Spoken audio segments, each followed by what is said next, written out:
All right, so today we're going to be talking about social justice. That's going to be like the main topic, but first I'm going to give a little bit of an update on my schoolwork and academic work.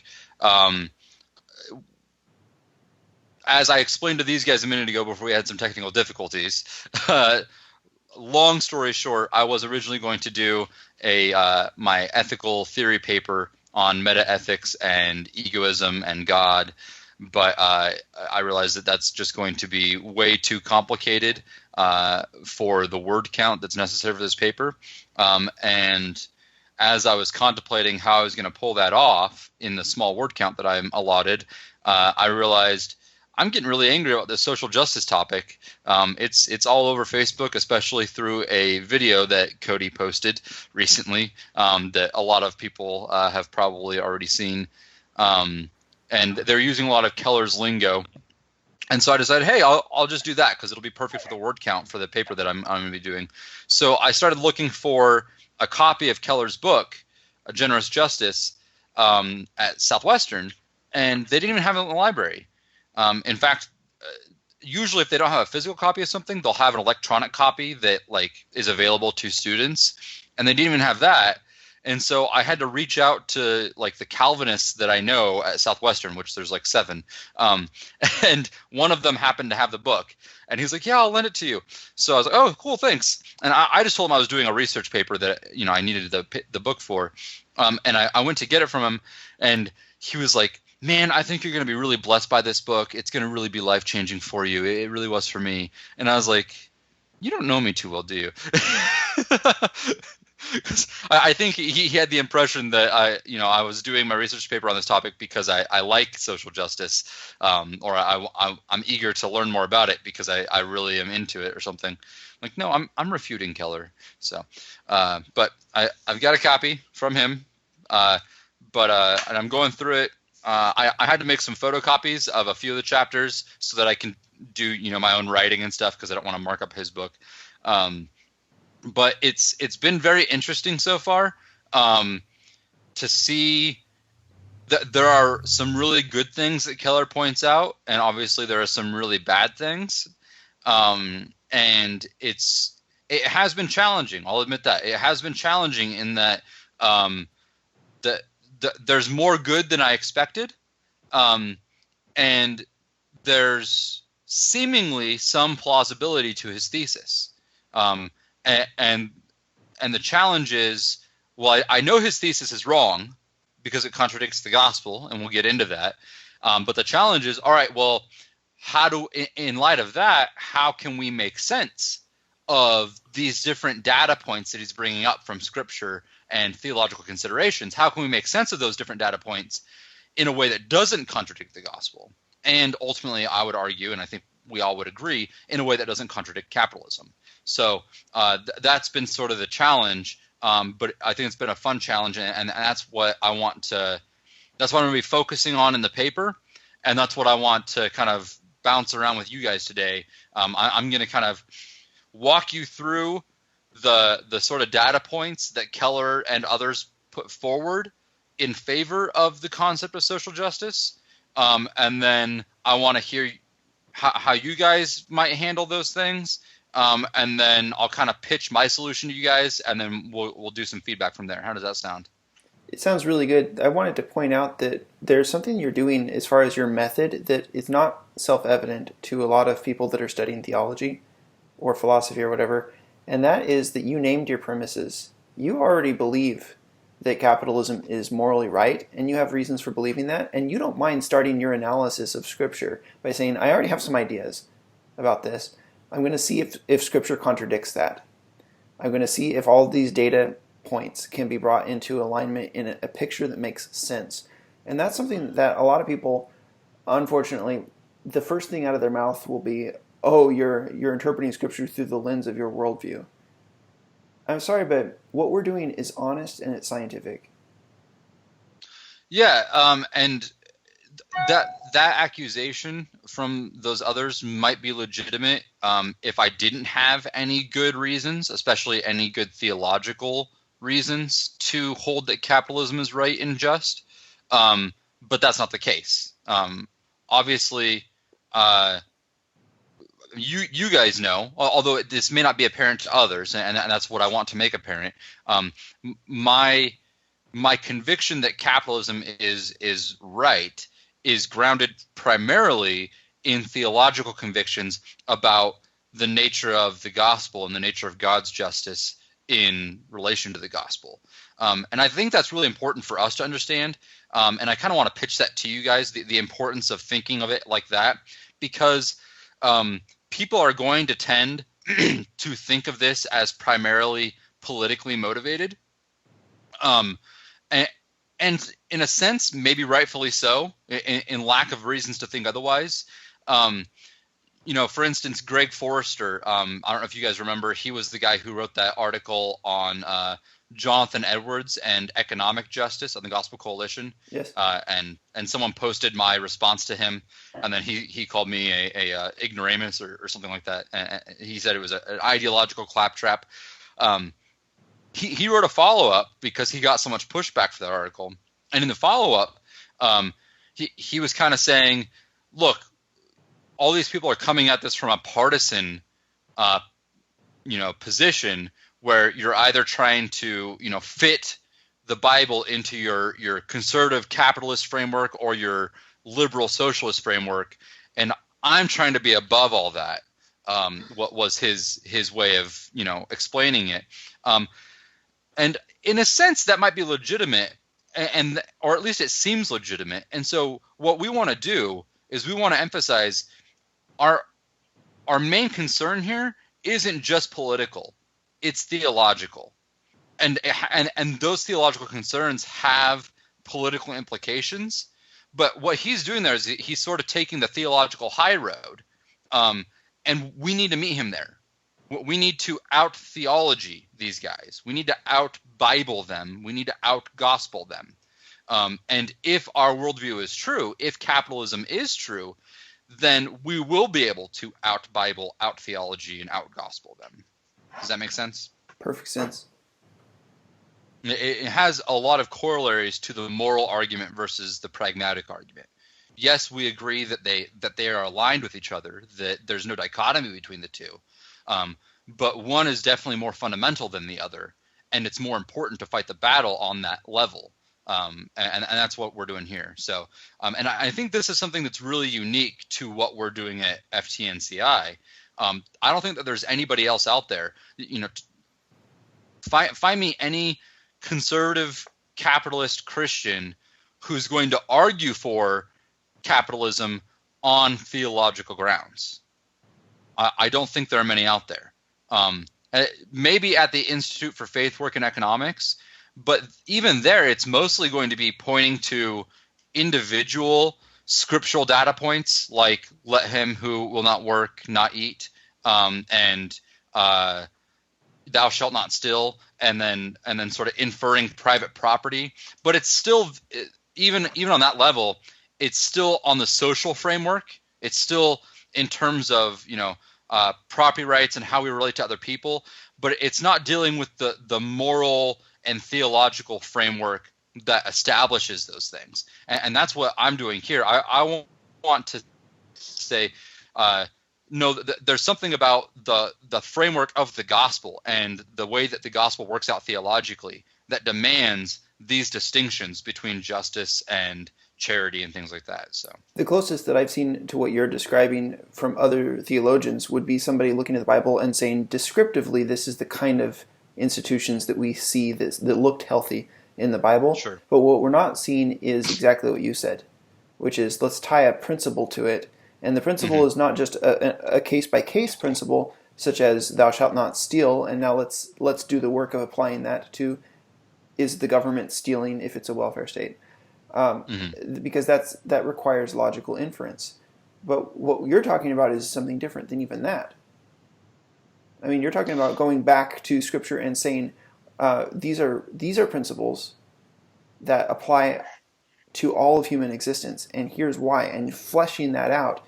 And then once you've done that sufficient groundwork, then you can say, and therefore, here are some political applications for the United States today.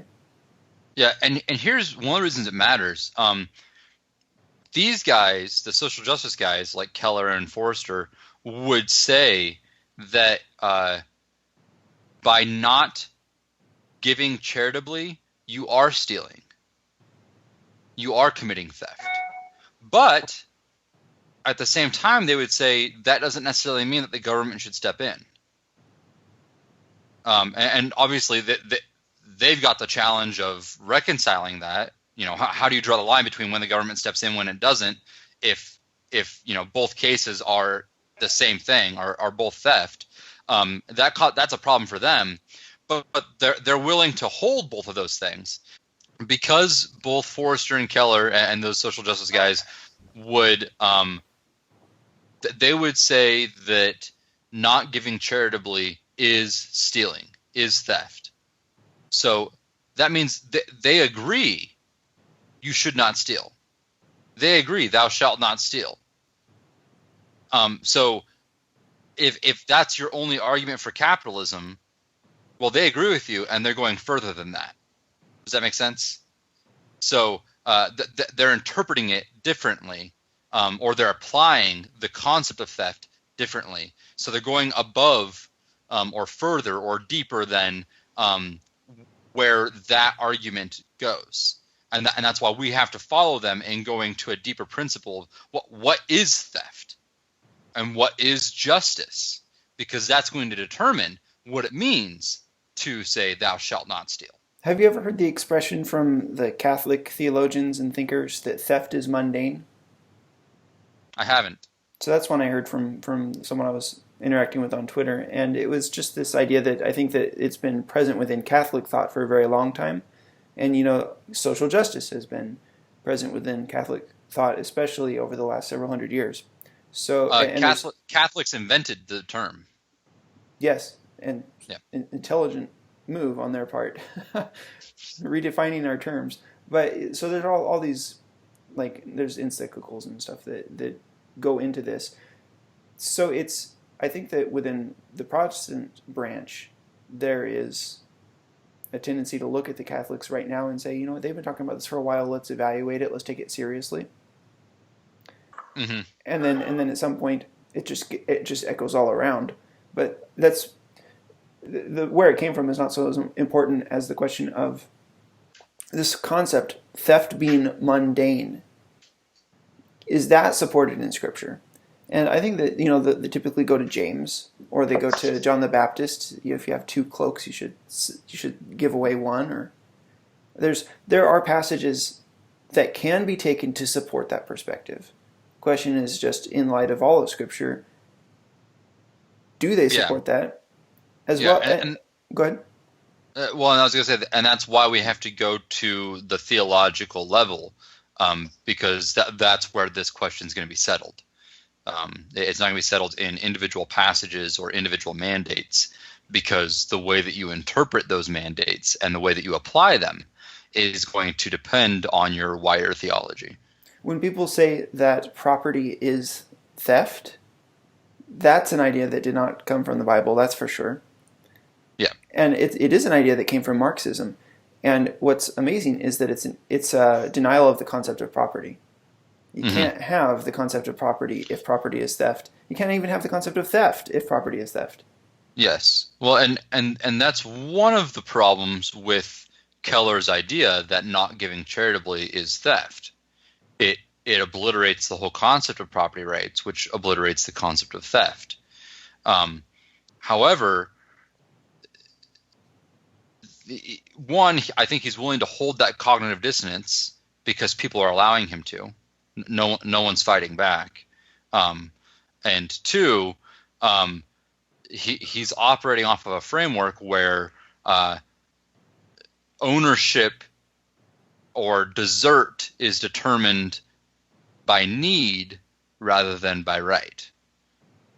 And that's going to be something that we get into here. So let's go ahead and get into all the different data points that he brings up, and then how I've been wrestling with it. So he's focusing primarily in the Old Testament, and whenever someone does that, you kind of want to raise your eyebrow and say, wait a second, if all of your primary texts are Old Testament and you're not bringing in anything New Testament, maybe you're doing something a little sneaky. But he does bring in some New Testament stuff, especially things from the Gospels, Jesus's commands to care for the poor and Peter's concern for the poor and things like that. But he's focusing on the concept of justice in the Old Testament, and the phraseology of doing justice. So justice isn't just something that is like the result of action. You can actually do justice according to the Old Testament. To love mercy and do justice, I think, is the phrase.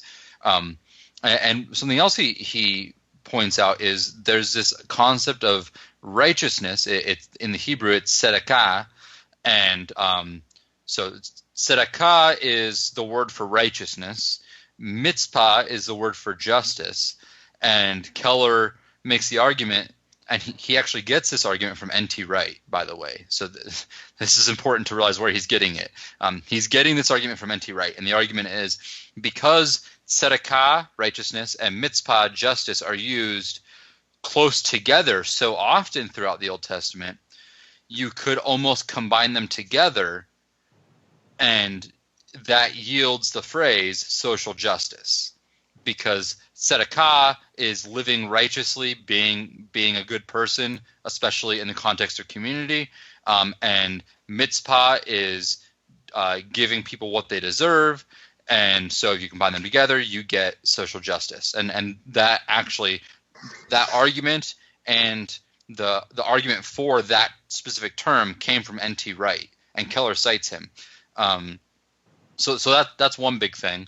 And Keller's right that they are used very closely together in the Old Testament, and that there are many passages in the Old Testament that speak about justice as applied to helping those in need. And so it seems as though justice is going beyond giving each their due to what we would normally call charity. And Keller's making the point, let's not call this charity because it's justice. Just calling it charity implies that it's optional. And he wants to say this isn't optional.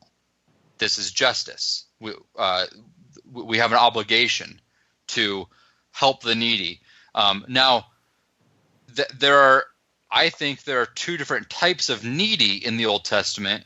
There are two different types of needy in the Old Testament that this gets applied to, according to the passages that Keller brings out. And he doesn't do a very good job of distinguishing between these. But there are those who are needy because of oppression. So they have been oppressed. They are victims of injustice, of what we would call injustice. So, for instance, they've been stolen from. The government has unrighteously, leveled laws against them, or things like that. So they're in the position they're in as a result of what we as capitalists would call an injustice. And when God commands His people to do justice on behalf of those people, I don't think we would have any problem with that, because then we're using justice the same way that we would any other way. You're righting a wrong, right? But Keller doesn't distinguish between that and, for instance, helping the fatherless, right? So maybe someone's father died, and so that they're in the position they're in not because of an act of oppression or injustice against them. Maybe it's just bad luck, right? But there does seem to be the sense in which justice is applied to that scenario as well, of helping those who are in need through not any fault of their own, but also not really the fault of anybody else specific. And that seems to be what we would usually call charity. And here's the other caveat. With that second class of people, whenever it talks about justice in terms of helping those types of people, it's usually referring to God God being just in helping the fatherless and things like that. I don't think there are many, if any, instances where it's describing humans doing justice for those people. So let me see. I want to make sure that there aren't any more distinctions that I wanted to throw out there before I get your feedback. I'll think about it, but tell me what you guys' thoughts are on that so far. In my reading of the Old Testament, I have seen, like you pointed out, many times where it talks about somebody being oppressed. It talks about the unjust rulers or unjust judges who would take away the right from the poor. But when it says taking away the right from the poor, as far as I see, I never hear a time where somebody in the Old Testament is going on a campaign to make sure that wealth throughout the kingdom is leveled. Let's go find those oppressed poor and let's take the money from the rich and redistribute it to the poor. I never see anything like that. What I do see is let's acknowledge the fact that rich people are buying off the judges in order to oppress others. So a rich person will sue a poor person, pay the judge, take whatever that poor person had, take their land or whatever it was, and that's oppression because the person was not given their due. That land was given to them by God, to their forefathers, and through the generations, it was their inheritance, and it was taken from them. So I mean, we can say that is an objective instance of injustice. What happens, though, is people read those passages with the assumption that injustice is any lack of equality. People assume that inequality is unjust. Yeah, and it's interesting because Keller brings up that type of example, and this is one of those areas of cognitive dissonance, because what he basically says is he kind of concedes it's not always the case that the rich are unjust simply in virtue of them being rich, but he says that the Bible seems to assume that the victims of injustice are going to tend to be the poor because the poor can't afford the bribery and things like that the way that the rich can. So the Bible leans toward viewing the poor as victims of injustice because the poor are going to tend to be victims of injustice. And I think that's in large part accurate. But I don't think it's necessarily the case. In fact, I might make this a part of my paper. I want to argue that, especially in many contemporary societies, a lot of times the rich are the biggest victims of injustice because they're in the minority. They may have the buying power to bribe, but they don't have the voting power. And so it depends on the context. Sure, in the Old Testament context, the way that society was set up, the evil rich had an advantage if they wanted to use their evil in order to commit injustice. However, the way that many contemporary societies are set up, the evil poor are the ones with an advantage if they want to use their evil to commit injustice against the rich. Does that make sense? It does. And there are other harms that come in our society today. There's not just the harm that comes from oppressing one another, like you say, either by voting that we should redistribute or by bribing a judge. Those are different ways of oppression. But another main kind of harm that comes is what happens to a group of people that is systematically told that they are incapable of prospering without the help of the government. Or what happens to another group of people that is systematically told, if you prosper, it's proof that you're evil. Keller does deal with the former. Keller does acknowledge the former. He does acknowledge that there are ways of helping the poor that doesn't really help them. Yeah. And I wrote in big letters "good" right next to that because it was the only good thing I had read from him so far.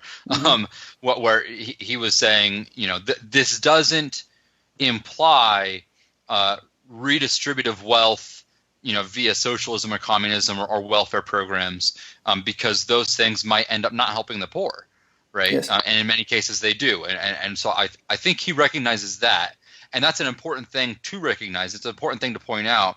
But I think that's one of those things that that's down here on the level of sort of practicality.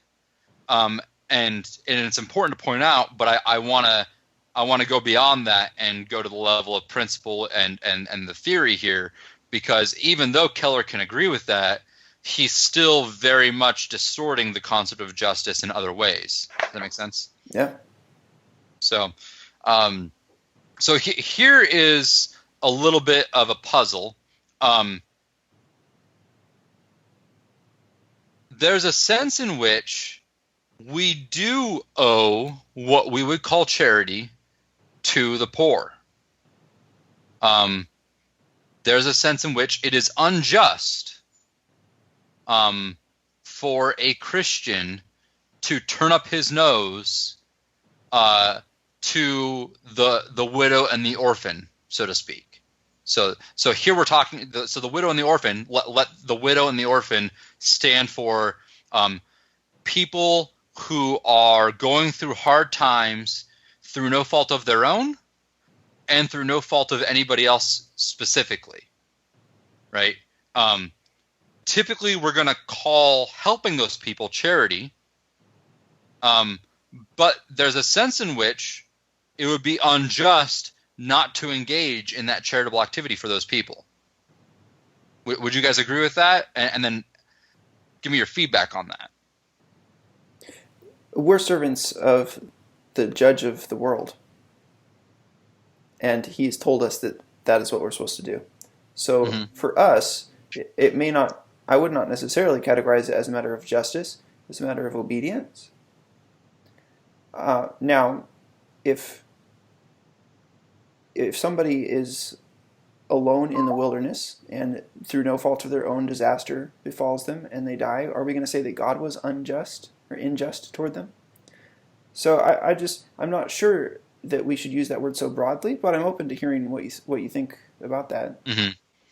Yeah. So and that's one way to go about it, and I definitely want to get to applying this to God here in a little bit, because that's going to be a major move in combating the concept of social justice. But I think even like in objectivism, I think there's a concept of justice that is broader than the strictly economical concept of justice. So there is an economic concept of justice, but there's also somewhat of a broader sense of, perhaps think of it in this way.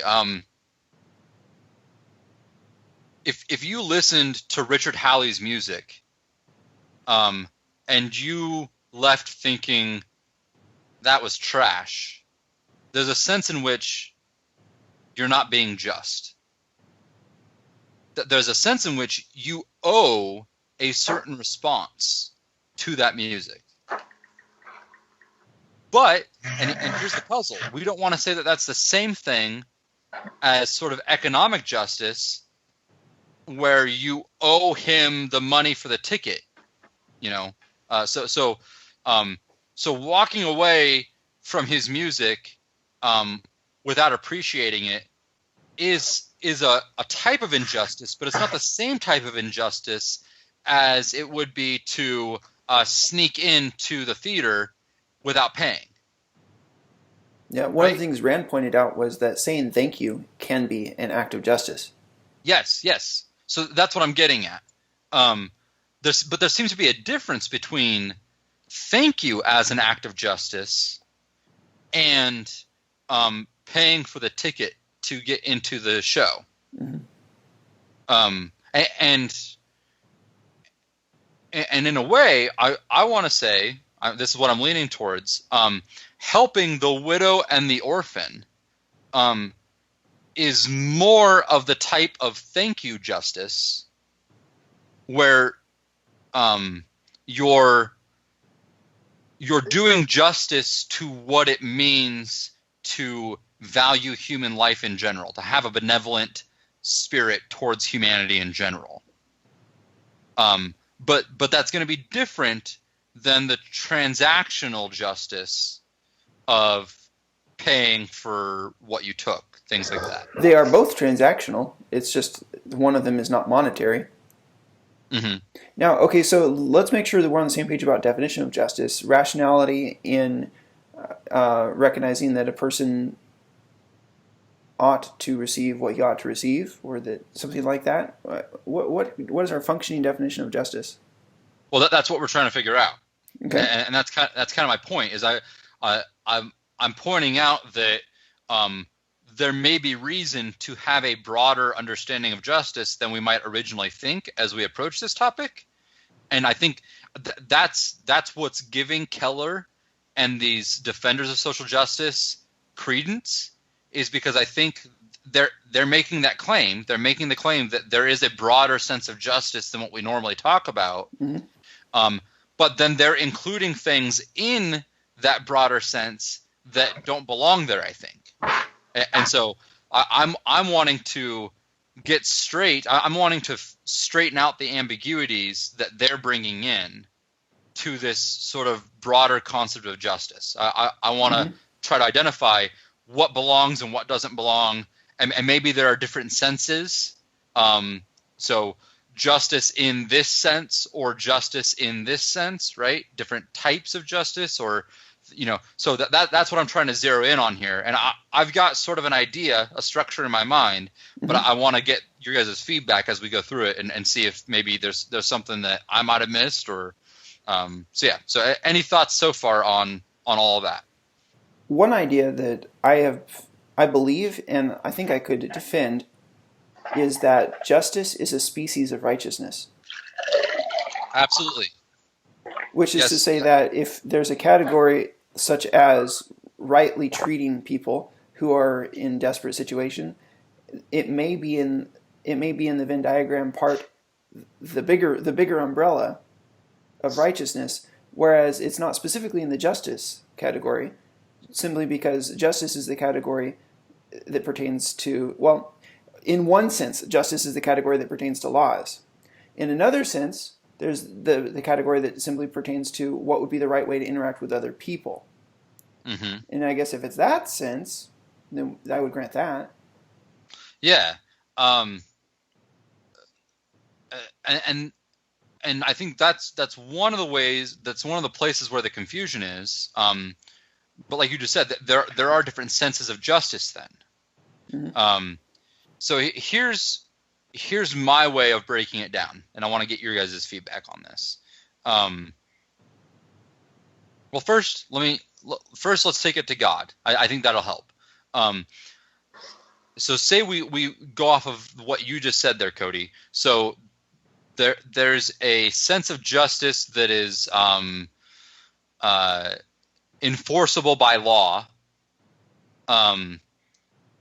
And then there's a sense of justice that's just the right way to treat other people, that may or may not be enforceable by law.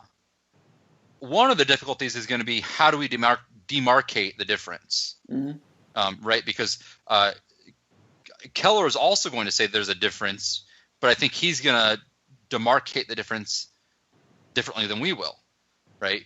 And we really want to come up with a good, solid demarcation of the difference in order to avoid the social justice implications that Keller's peddling, right? Mm-hmm. And let's especially apply this to God. There's the law, there's the way that God should treat us based on the law, but then there's also the way that God should treat other people just in virtue of there's a right way to treat other people. So is it unjust for God to treat people in a certain way? Is there any way in which God could treat someone that would be unjust in the non-legal sense? It would be. And if so, what's a standard? Yeah, the most obvious thing that the Bible describes is like I think it's Romans 3 or something, talking about God making himself the just and the justifier. Mm-hmm. So the fact is that God would have been unjust in unjust the un and the in God would have been unjust to bring sinners to heaven. Yes. Is that a legal type of injustice, or is that the righteousness type of injustice? I think it's righteousness, because I don't understand why we would even try to apply the legal sense to God himself, who owns everything, because laws are a construct of man to help us understand how we engage one another. Okay. So I think I'm going to disagree with you there. And let me say why. So let me, and this is just a slight disagreement. It's probably just terminological. I've settled on the distinction being what I'm going to call claimant justice and moral justice. Okay. So moral justice would be like moral righteousness, doing the right thing, in general, of which claimant justice is a species, and claimant justice is where you have a claim, or where someone else has a claim to something specific. Okay. From you or from another party. And so that's going to be a species of moral justice, but it's not the same thing. So, for instance, if I'm Richard Halley and you broke into my show, I have got a claim against you for the price of admission. Mm-hmm. But if you paid for my show and you just didn't like it, I don't have a claim against you. I can't reasonably say you owe a thank you to me. Yeah. Or I'm entitled to you thanking me. You could say that he morally owes it, but yes, only in the sense that he wants to be a moral person. You don't have any kind of ability to impose yourself on him. Yeah. And something with like the widow and the orphan, they don't have a claim to financial assistance.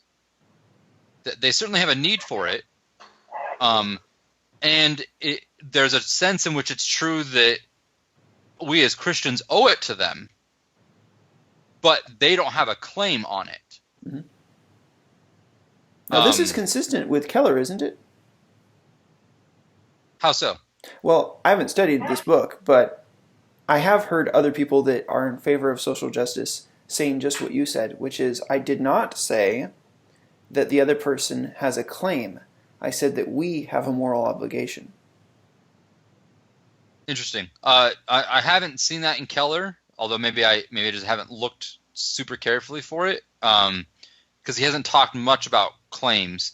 But so that's going to cash out, though, in our favor when we start to think about it with God, because so there's a sense in which a claim can be negative also. So, for instance, the wages of sin is death. There's a claim that we build up in sinning against God, whereby we deserve death. Obviously, we're not going to try to collect. We're not going to go to court to collect. But he certainly can. Or maybe what you want to say is God has a claim against us. God is the claimant.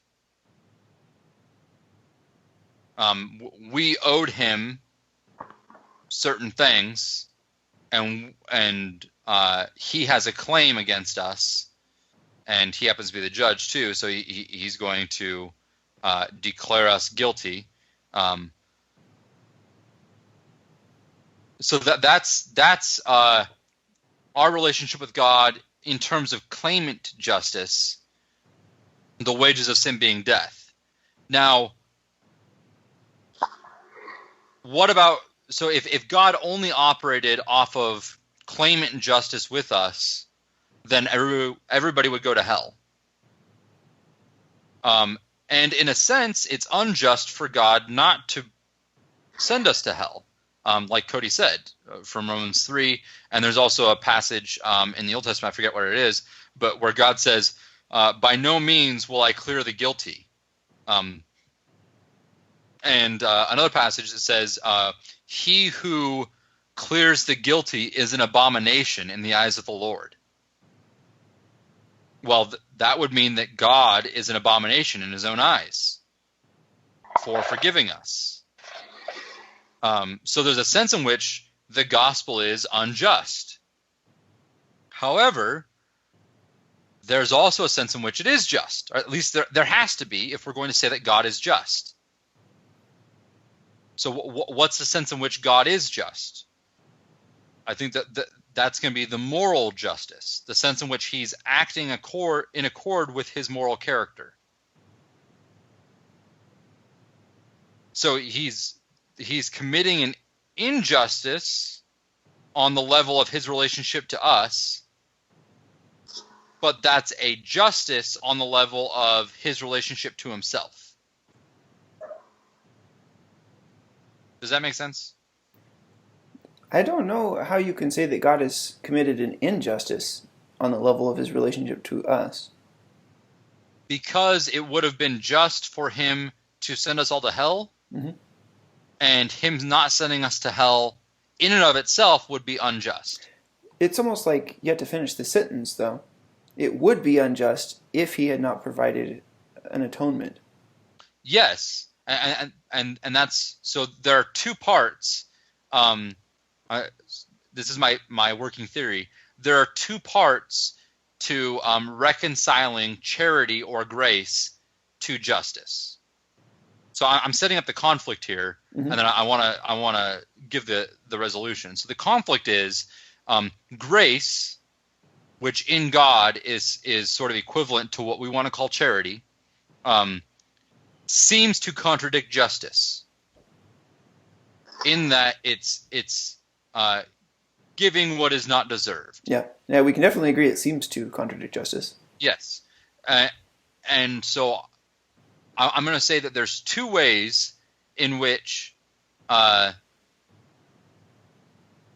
two constraints or restrictions on grace or charity that keep it from contradicting justice. And those two are going to be, one, it needs to be in line with moral righteousness. And what I mean there is it needs to be motivated by a higher value than the particular justice at hand. So with God, that would be his motivation for his glory in redeeming a people. If he forgave us for no good reason at all, or just on a lark, just on a whim, that would still be unjust. We agree? Mm-hmm.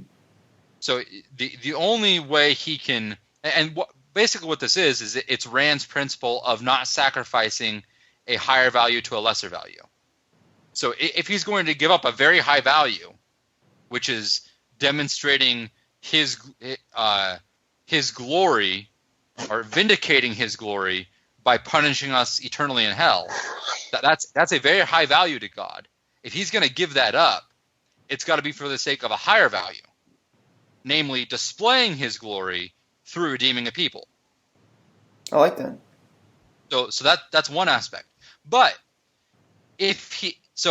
say he did it for that motivation. He forgave us for that motivation of seeking a higher value. But he did it without paying for it. He did it by just sweeping sin under the rug and never sending a substitute. He would still be unjust. Yeah. So the second condition or restriction on charity or grace is that the injustice, the sort of horizontal injustice, if you will, needs to be paid for still by the person committing the grace or the charity. And that's what God did in sending Christ. He paid for it. He fulfilled the demands of justice himself instead of making the other person, the other party, fulfill the demands of justice. He fulfilled them to himself, so that's one aspect. And the other aspect is he did it for the sake of an objectively higher value. Yeah, I like that. So you've explained why he wanted to make the purchase, and you've explained that he did make the purchase. Yes. So, and if we view those as constraints on grace or charity to keep it in line with justice or to keep it from contradicting justice, then when we bring that over into the human realm and we talk about charity, I think those same restrictions would apply. So when I am considering giving charitably, I need to consider that I need to pay for it, not somebody else, and that I need to be motivated by an objectively higher value than the value of the thing I'm giving up, than the value of the payment. And that would be justice. Okay, I've never heard this before. It's really good. Thank you. I mean, there's still going to be some confusion in terms of really, really finally demarcating the difference between moral justice and sort of claimant or transactional justice, because in the human realm, when we're doing charity and say we're using those two restrictions, we're still going to say that there's a sense in which it's unjust for me not to engage in that right type of charity, but it's not the same thing. The justice or the injustice isn't against the person who I didn't help. The injustice is either against myself as a moral agent or against God. And so perhaps we could say that moral justice pertains to God having a claim on us. So God is the claimant, saying he deserves the glory that he would get from you engaging in charitable acts. Yes.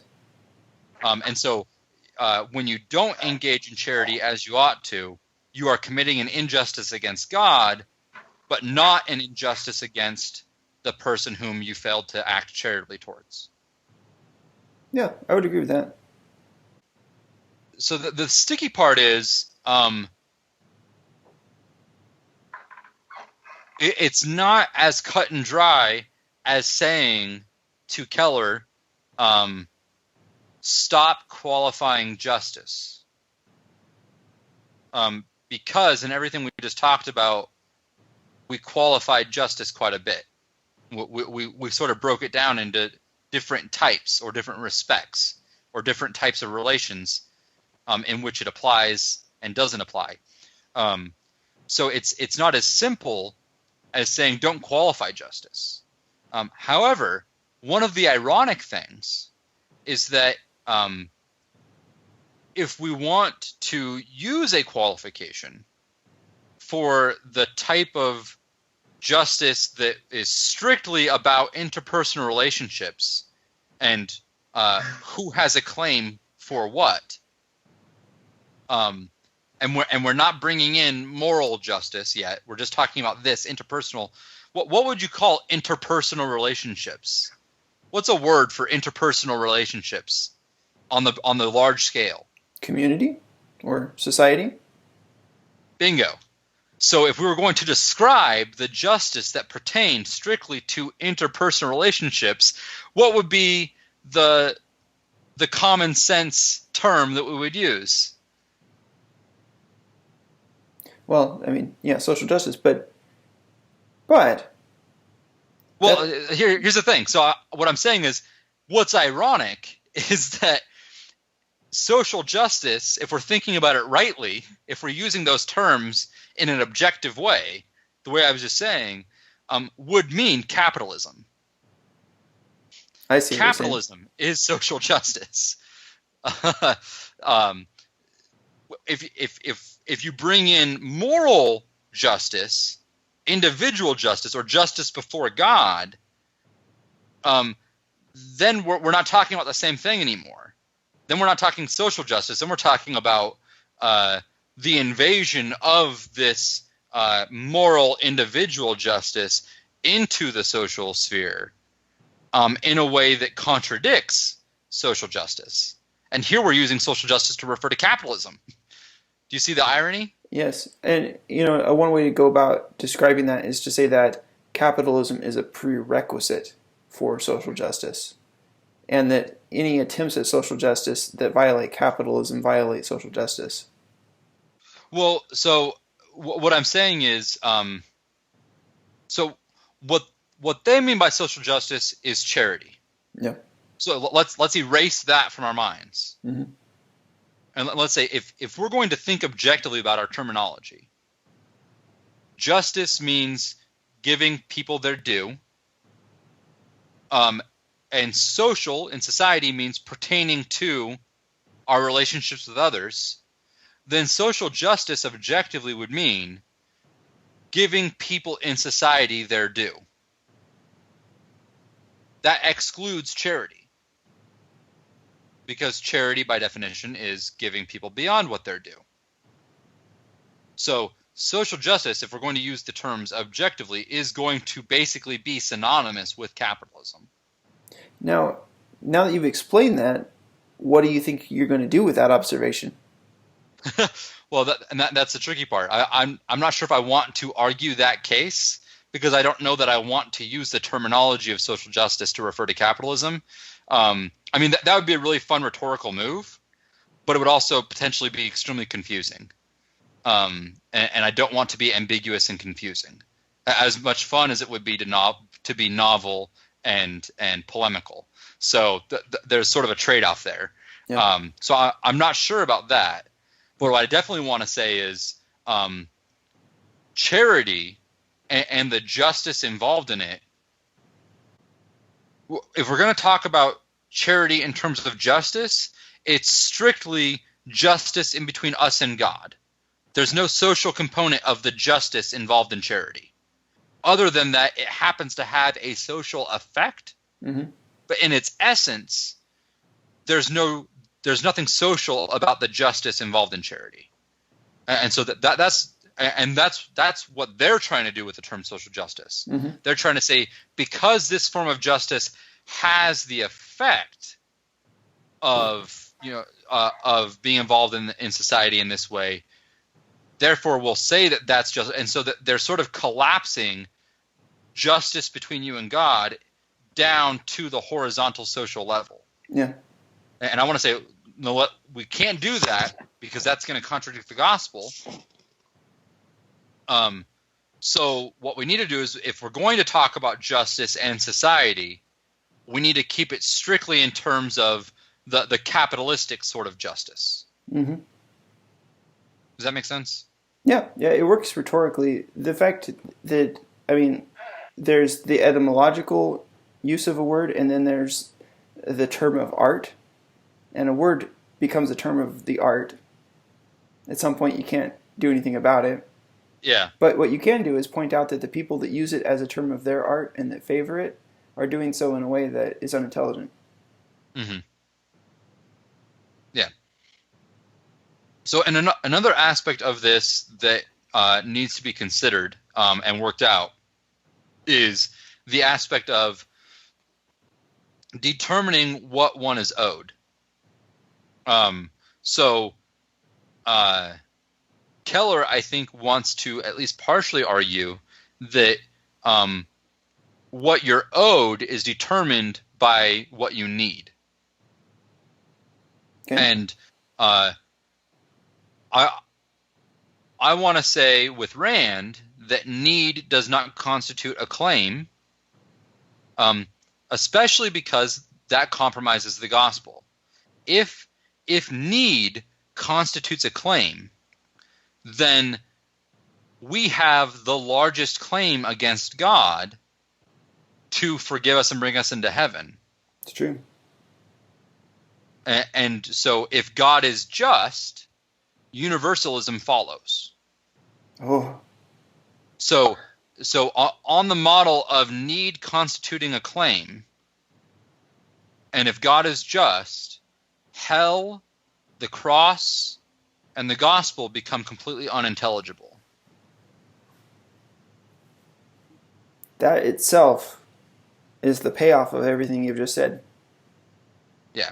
So let me run this by you. So what I'm leaning towards is the structure of my paper being primarily arguing that point, and then saying, but Keller does have some good data points about how justice and righteousness relate to how we interact with people in society, and we got to make sense of that still. Mm-hmm. So how can we make sense of that in a way that doesn't contradict the gospel the way that this model does? And then I'll present the idea of how grace or charity has these two constraints that don't contradict justice. It's great. And then you can apply that to any one of his illustrations.